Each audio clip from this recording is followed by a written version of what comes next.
કોર્પોરેશનના પ્લોટ પર ટીએમસીના સાંસદ યુસુફ પઠાણે કબજો કર્યાના આક્ષેપ. બીજેપીના પૂર્વ કોર્પોરેટર વિજય પવારે લગાવ્યા આરોપ. સમગ્ર મામલે વિજય પવારનું નિવેદન. કોર્પોરેશને યુસુફને જમીન આપવા ઠરાવ કર્યો પણ રાજ્ય સરકારે નામંજૂર કર્યો હતો. નામંજૂર કર્યા બાદ પણ યુસુફે પ્લોટ પર દિવાલ અને તબેલો બાંધી દીધો. તાંદલજાના તેના ઘરના બાજુના પ્લોટ પર દબાણ કરી દીધા હોવાના આક્ષેપ. યુસુફ પઠાણે 2012ના જમીન વેચાણી લેવાની માંગણી કરી હતી. પાલિકાની સામાન્ય સભામાં સર્વાનુમતે આ દરખાસ્ત પણ મંજૂર કરાઈ હતી. પ્રતિ ચોરસ મીટર 57,270ના પ્રીમિયમથી 978 ચોરસ મીટર જમીન ફાળવવામાં આવી હતી. 2014માં જ શહેરી વિકાસ મંત્રાલય દ્વારા દરખાસ્ત કરવામાં આવી હતી. નામંજૂર. ભાજપના પૂર્વ કાઉન્સિલર વિજય પવારે કોર્પોરેશનનો પ્લોટ પાછો લેવા કરી માંગ.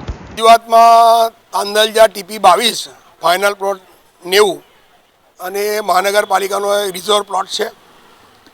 એ પ્લોટની બાજુમાં 91 નંબરનો ફાઇનલ પ્લોટ છે, જેમાં આપણા ભારતીય ક્રિકેટર યુસુફભાઈ પઠાણ એમનું નિવાસસ્થાન છે અને હાલના એ સાંસદ છે બંગાળના.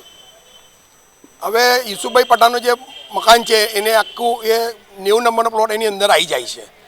હવે જે તે સમયે 2012ની અંદર યુસુફભાઈ પઠાણ દ્વારા એની વેચાણમાં માગણી કરેલી મહાનગરપાલિકા પાસે. મહાનગરપાલિકાએ દરખાસ્ત બી પાસ કરેલી.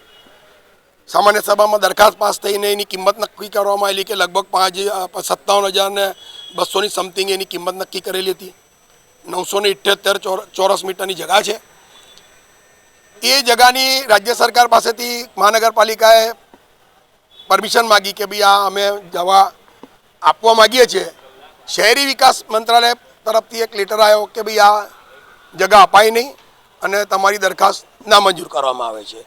ત્યારબાદ એ જમીન જે આપણો પ્લોટ છે ફાઇનલ પ્લોટ 90 નંબરનો, મહાનગરપાલિકાએ એ પ્લોટ પોતાના હસ્તક લઈ લેવો જોઈએ.